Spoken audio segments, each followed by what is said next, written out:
डाळ भाजी कुठलीही असू द्या, बघता क्षणीच तोंडाला पाणी सुटतं. आज आपण सालासकट मुगाच्या डाळीपासून चविष्ट मेथीची डाळ भाजी तयार करणार आहोत. सालासकट डाळीमध्ये अनेक पोषक घटक असतात, पण बऱ्याचदा आपण ही डाळ खायचंच टाळतो. या पद्धतीने जर तुम्ही एकदा मेथीची ही डाळ भाजी तयार करून खाल्लीत, की तुम्ही नेहमी याच पद्धतीने तयार कराल. अतिशय चविष्ट अशी ही डाळ भाजी तयार होते. चला तर मग रेसिपीला सुरुवात करूया आणि रेसिपी थोडी जरी आवडली तर एक लाईक करून चॅनललाही सबस्क्राईब करायला विसरू नका.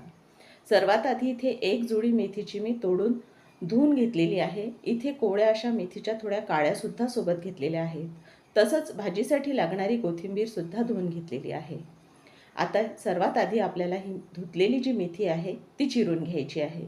तर ही मेथी आपल्याला बारीक अशी चिरून घ्यायची आहे. आता सध्या कोवळी लुसलुशीत अशी मेथीची भाजी बाजारामध्ये विक्रीला आलेली आहे. तर म्हटलं आज आपण डाळ भाजीच तयार करूया. ही डाळ भाजी मी नेहमीच तयार करते. मग यासोबत गरमागरम भात असू द्यात किंवा मग चपाती असू द्यात, दोन्ही बरोबर खायला अतिशय चविष्ट अशी ही डाळ भाजी तयार होते. जेव्हाही बाजारात अशी कोवळी ताजी मेथी जर दिसली तर मी नेहमीच या पद्धतीची ही डाळ भाजी तयार करते. तर आता मेथी आपली चिरून झालेली आहे इथे. आता कुकरमध्ये सर्वात आधी आपल्याला इथे सालासकट मुगाची डाळ घ्यायची आहे अर्धी वाटी. ही डाळ आधी 2 पाण्याने धुवून घ्यायची आहे. तर त्यासाठी यामध्येच पाणी घालून घेते आता कुकरमध्ये आणि यातच आपण ही डाळ धुवून घेणार आहोत.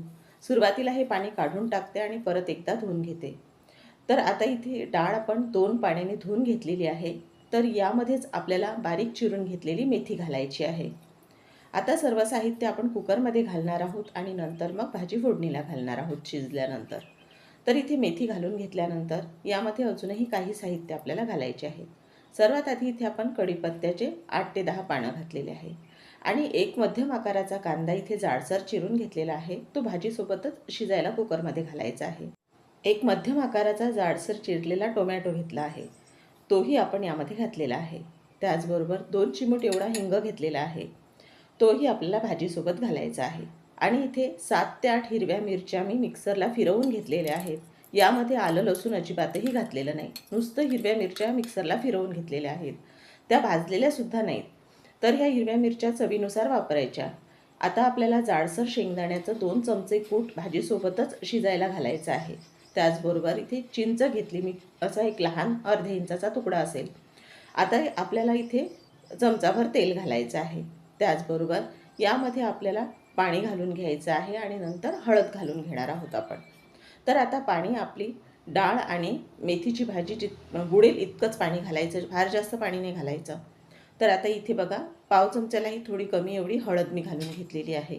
आता कुकरचं झाकण आपण बंद करून घेणार आहोत आणि कुकरच्या आपल्याला 3 शिट्या काढून घ्यायच्या आहेत. ही डाळ शिजायला थोडा वेळ घेतो, त्यामुळे आपल्याला 3 शिट्या काढून घ्यायच्या आहेत. तसं तर 2 शिट्यांमध्येच डाळ छान शिजली जाते. आता इथे आपण डाळ शिजते तोवर खलबत्त्यामध्ये लसूण पाकळ्या घेतलेल्या आहेत 8 ते 10, अर्धा इंच आल्याचे 2 ते 3 लहान तुकडे घेतलेले आहेत आणि पाव चमचा जिरे घेतलेले आहेत. त्याचबरोबर कोथिंबीर आणि कोवळ्या काळ्यासुद्धा घेतलेल्या आहेत. आता हे आलं लसूण आपल्याला ठेचून घ्यायचं आहे आणि जास्त बारीक करायचं नाही, हलकंसं जाडसर तुम्ही ठेवलं तरीही चालेल. तर इथे बघू शकता हे या पद्धतीचं आपल्याला मस्त आलं लसूण ठेचून घ्यायचं. असं जर ठेचलेलं भाजीमध्ये टाकलं तर याचा फ्लेवर भाजीमध्ये खूप छान उतरतो. आता कुकर गार झालेला आहे. आता उघडून घेऊया आपण आपली डाळ कशी शिजली ते एकदा चेक करूया. तर इथे आता पाणी अगदी व्यवस्थित झालेलं आहे आणि बघून तर आपली डाळ शिजलेली आहे असं दिसत आहे. तर आता ही डाळ आपण रवीने व्यवस्थित अशी घोटून घेणार आहोत. पूर्ण एकसारखी अशी डाळ तयार करून घ्यायची. तर इथे आपली जी डाळ आहे ती पूर्ण आता घोटून तयार झालेली आहे. तुम्ही अशीही तेल टाकून खाऊ शकता जेवणात. ही डाळ भाजी जी आहे फोडणी न घालता तीही चवीला छान लागते. तर इथे आपण जी डाळ शिजवलेली आहे ती कशी शिजवायची, त्यामुळे डाळ भाजी अधिकच खायला चविष्ट लागते. तर बघा पाणी वेगळं आणि डाळ वेगळी असं अजिबातही होऊ देऊ नका. छान व्यवस्थित डाळ शिजवून घ्या. आता आपण डाळ भाजी फोडणीला घालणार आहोत. त्यासाठी कढईमध्ये इथे अर्धा ते पाऊण पडी तेल घ्यायचं. तुम्हाला तेल जास्त होत असेल तर थोडं कमी घेतलं तरीही चालेल. मी माझ्या अंदाजानुसार घातलेलं आहे. तर आता इथे मोहरी तळतळल्यानंतर आपण आलं लसूण जे ठेचून घेतलेलं होतं ते घालायचं आहे आणि ते तेलामध्ये छान परतून घ्यायचं आहे. तर इथे आता मी पूर्ण परतून घेते तेलामध्ये आणि नंतर मग यामध्ये काही कोरडे मसाले घालूयात. तर इथे पूर्ण काढून घेतलेलं आहे मी आलं लसूण. आता आपल्याला कढीपत्त्याची पानं घालायची आहेत. तसं आपण डाळ भाजी शिजताना घातलेले होते, पण थोडे आपण फोडणीमध्येही घालणार आहोत. कढीपत्त्याचा फ्लेवर फोडणीमध्ये छान उतरतो. आता इथे आलं लसूणही आपलं चांगलं परतून झालेलं आहे. आता कोरडे मसाले घालूया. सर्वात आधी इथे आपल्याला यामध्ये घालायची आहे धना पावडर अर्धा चमचा. त्याचबरोबर हळद घालायची आहे पाव चमचा आणि गरम मसाला घालायचा आहे अर्धा चमचा. त्याचबरोबर कांदा लसूण मसाला पाव चमचा घालायचा आहे. आता आपण इथे हिरवी मिरची वापरली असल्यामुळे लाल तिखट घातलेलं नाही. बारीक चिरून घेतलेली कोथिंबीर घातली आणि आता परत एकदा सर्व साहित्य चांगलं परतून घेणार आहोत. हे एकदा का पूर्ण साहित्य छान व्यवस्थित परतून झाल्यानंतर मग शिजवलेली डाळ भाजी आपण यामध्ये घालणार आहोत. तर आता इथे डाळ भाजी घालून घेणार आहोत. तर इथे व्यवस्थित अशी डाळ भाजी आपली घोटून घेतलेली आहे, त्यामुळे ती बघा एकसारखी अशी तयार होते.